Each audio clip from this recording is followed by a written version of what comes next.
The guys were about to have a long weekend. Why don't we go to my village?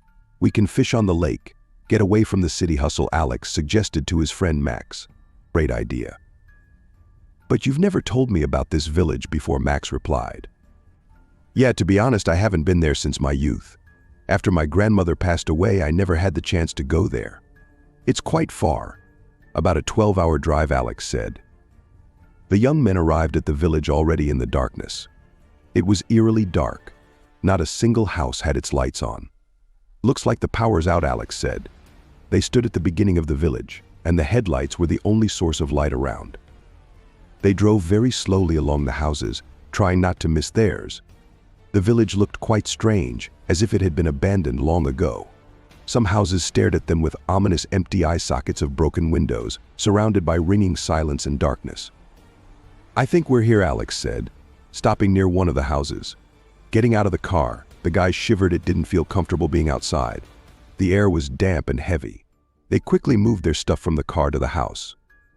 However, their plan didn't work out. They found a kerosene lamp, but it was empty. Maybe we should ask the neighbors, Max suggested.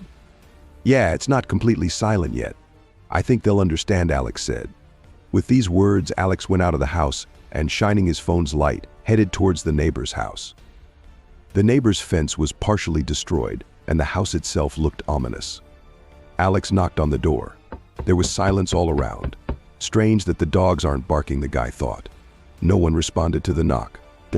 Alex knocked again. Neighbors, can you help? He knocked harder, and suddenly the door opened. Hey, anyone home? Alex asked softly. The house was plunged into pitch darkness. The young man cautiously entered, the floorboards creaking under his feet. The air in the house was no different from the air outside. It was just as damp and cold. Somewhere ahead there was some movement. Alex froze. Neighbors, he began to speak. I'm sorry for intruding. I'm your neighbor. There was silence in response. Alex listened carefully. Someone was clearly rummaging in one of the rooms. Holding his phone's flashlight ahead of him, Alex resolutely moved forward. I wanted to borrow some kerosene, the guy said loudly, obviously not wanting to be mistaken for a burglar. Stepping over the threshold of the room, Alex suddenly stopped. The light illuminated a spacious hall with a table on which stood a real coffin. Alex couldn't see who was lying in the coffin, nor did he particularly want to, as he recoiled in horror, rushing away, bumping into corners and crashing into door frames. He panicked, running towards the exit.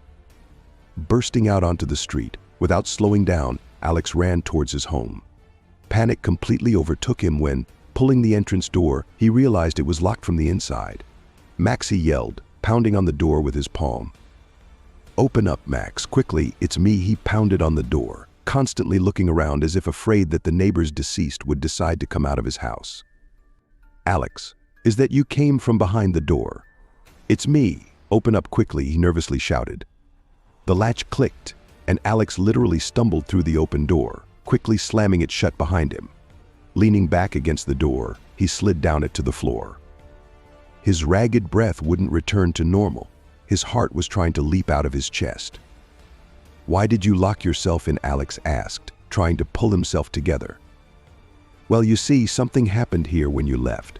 I heard some footsteps and rustling. It made me feel uneasy. Why are you so nervous? Did you bring the kerosene? Max mumbled. What kerosene? Alex replied. I almost lost my mind. Went to the neighbors, and there's a coffin in there.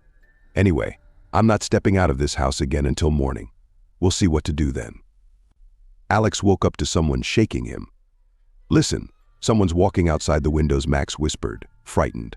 Alex listened. Indeed, footsteps could be heard outside. Did you look out the window? Alex asked his friend. I did, but I didn't see anyone. But they've been walking around for an hour now, Max replied. Alex approached the window, opened it, and sticking his head out, asked, Who's there? There was no response. Exhausted, the young men fell asleep almost towards dawn. They were awakened by the morning crowing of a rooster. Max approached the window. The sun was shining brightly, and a man was walking down the street, driving a small herd of cows ahead of him, calves mooing. The rooster crowed again. Well, here we go, said Max. Everything's normal, just a regular village life. I guess we were just too tired from the road yesterday, plus that impenetrable darkness, so everything seems so creepy. Perhaps, Alex replied. He approached and flipped the switch. The light came on. We need to charge our phones, he said. Closer to noon, the guys went out of the house to take a walk around the neighborhood. The village was living its life. Elderly women were sitting on a bench discussing something. Chickens were roaming around. Dogs were barking in the yards. And yesterday it was dead silent, said Alex. Where were the dogs at night? Max shrugged.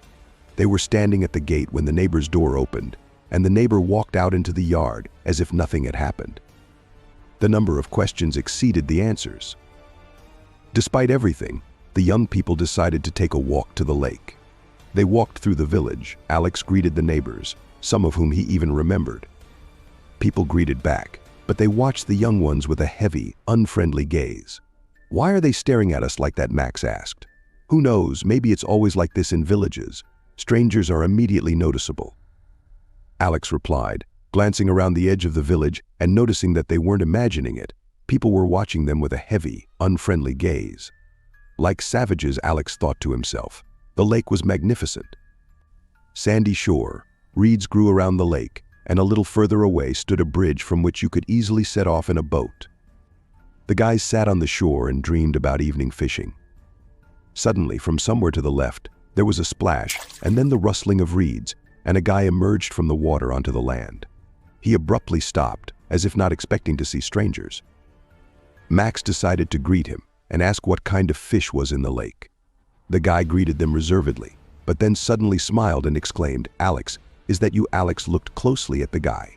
Something familiar flickered in his memory, but he couldn't quite remember. Come on, Alex, remember. It's me. Chris. Alex looked closely at Chris and, trying to keep himself together, said, I remember. Chris was delighted, hugged Alex, and slapped him on the shoulder like an old childhood friend. Alex's heart raced wildly. The touch of the hands of an old acquaintance seemed to burn his skin with cold. I'm sorry, Chris, but we have to go. We flooded the bathhouse. We don't want it to overheat, Alex said, turning abruptly, pulling Max's hand and walking away without waiting for a reaction. Max said goodbye to Chris, apologized for not chatting much, and followed Alex. Hey, why did you do that, Alex? That's your childhood friend. We could have chatted for a bit. What about the bathhouse? Max said. Just keep walking, Alex replied. Anyway, turn around. Is he still watching? Max turned around, and indeed, Chris was still standing in the same place, watching them. Yes, he is. What happened? Max asked. Well, the thing is, Chris was indeed my childhood friend, but he drowned. Just that year I was in this village for the last time, Alex explained, not slowing down. Come on, Alex. That guy by the lake is perfectly alive. Maybe you just got too nervous last night, and all sorts of bad thoughts are coming to your mind, Max said. Maybe you're right, but there's definitely something weird going on here, Alex replied. The friends grabbed their fishing gear, some snacks, and set off again to the lake to fish a bit. They rowed out to the middle of the lake, Max casting his fishing line while Alex immersed himself in childhood memories. Time flew by quickly. There's no fish here, Max suddenly interrupted Alex's reminiscence. Row to the shore. It's getting dark. The guys got out of the boat and headed back to the village, which was engulfed in darkness again. Do you see that? Max asked. Yes, I see, Alex replied quietly. Almost every house had a figure standing at the gate in the dark. In some places, there were several silhouettes, motionless, staring ahead. Good evening, Alex said loudly, but there was no response. Without saying a word, the boys quickened their pace. Rushing into the house, Max quickly bolted the door. We're leaving first thing in the morning. There's something not right about the people here, Max said. The dogs didn't bark again. Did you notice? Alex asked thoughtfully. At that moment, someone outside the door pounded it with all their might. Startled, the boys screamed. Goosebumps ran down their spines. Another bang on the door followed. Max approached the door and opened it abruptly, but there was no one behind it. Who wants to play there? He shouted into the darkness of the night. Something stirred near the gate. From the darkness emerged a silhouette, approaching. The friends stood before the wide-open door, watching the approaching shadow as if spellbound. A chilling cold ran down their spines, making their hair stand on end. The shadow came so close that the boys could see a strange gleam instead of eyes and hear a sound resembling a growl with a slurping noise. The young men were literally paralyzed with fear when suddenly, out of nowhere, a small white dog appeared and with a shrill yelp, threw itself at the shadow. Clearly not expecting this, the silhouette jerked and fled. The dog chased after it into the darkness. Max immediately closed the door. "What was that, Alex?" he asked. But Alex didn't answer. He was struck by what he had seen. But what touched him to the core wasn't the terrifying shadow, it was the dog. He recognized it immediately by its squeaky voice. It was Lucky, Alex's grandmother's old dog. "It was Lucky," Alex finally said. "What do you mean, Lucky?" Max asked. "My grandmother's dog, who died when I was a child. I cried for a week back then, but how could she have died when she's right there?" Max wondered. "She did die, just like Chris, the guy by the lake. We need to get out of here, Max, and the sooner, the better," Alex said. The boys turned on the flashlights on their phones and hastily packed their things into backpacks. "Did you hear anything?" Max asked. "No, I don't think so," Alex replied. They turned off their flashlights and approached the window. The boys stood in silence, covered in sticky, cold sweat, as black silhouettes roamed around the house. When they approached closer and peeked into the windows, the boys froze in horror. They were some kind of faceless, deathly pale, with completely black eyes, pressing their foreheads against the glass, staring into the darkness of the room and twitching their nostrils unpleasantly, as if trying to sense something. Alex and Max tried not to move. The boys looked in horror at these incomprehensible creatures who wandered along the windows and walls. The young men only thought about how to wait for morning and run away from this ominous village. The morning light dispelled the shadows that roamed around the house at night. But with the morning light, a thick, impenetrable fog descended on the village. The air outside was so thick and humid that it was hard to breathe, and visibility was zero. There was no point in talking about a car trip. "We have to do something anyway," Alex said, peering into the white mist.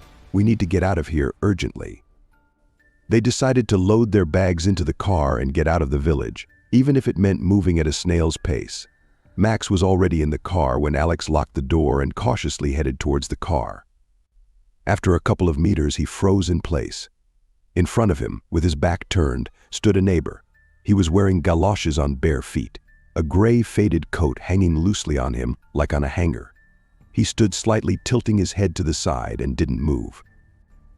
Max called out to his friend. At Max's voice, the neighbor jerked, straightening his head. Alex silently watched him without moving. Max got out of the car and went to meet his friend. "Alex, where are you?" At that moment, the neighbor jerked abruptly and disappeared into the white mist. "Max, run," Alex shouted. "Run as fast as you can, run silently." And immediately Alex himself started running as fast as he could. Not seeing anything in front of him, he stumbled over a log and fell, injuring his leg. Crawling, he continued forward and suddenly noticed that the grass had become tall.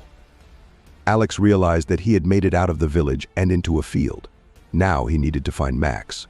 Suddenly he heard the rustling of grass. Alex tensed, and a few moments later, a white shaggy dog burst out and ran towards him. "Lucky," Alex whispered. The dog ran to him and started licking his face, whimpering with joy. Alex hugged his dog and felt happier than ever before in his life. "I need to find Max," he said, looking at the dog. It looked him in the eyes, then moved away and barked softly, as if calling him. Alex struggled to his feet and limped after Lucky's voice. They reached a small old shed. Here the dog stopped. Alex approached the shed and quietly called out, "Max, are you here?" Max joyfully replied. "How did you find me? It's not me. It's Lucky. She found both of us," Alex said. Then the dog led the friends to the car. They quickly got into their car. Max took the wheel, and Alex leaned out of the window to hear Lucky's voice directing his friend where to go. Meter by meter, they drove without seeing anything in front of them. At the moment when Lucky barked loudly, Max pressed the gas, and the car, as if jumping over an invisible bump, suddenly found itself in another world. Before them stretched an empty road. Visibility extended for many meters ahead, and behind them, a wall of fog stood, behind which lay a sinister abandoned village.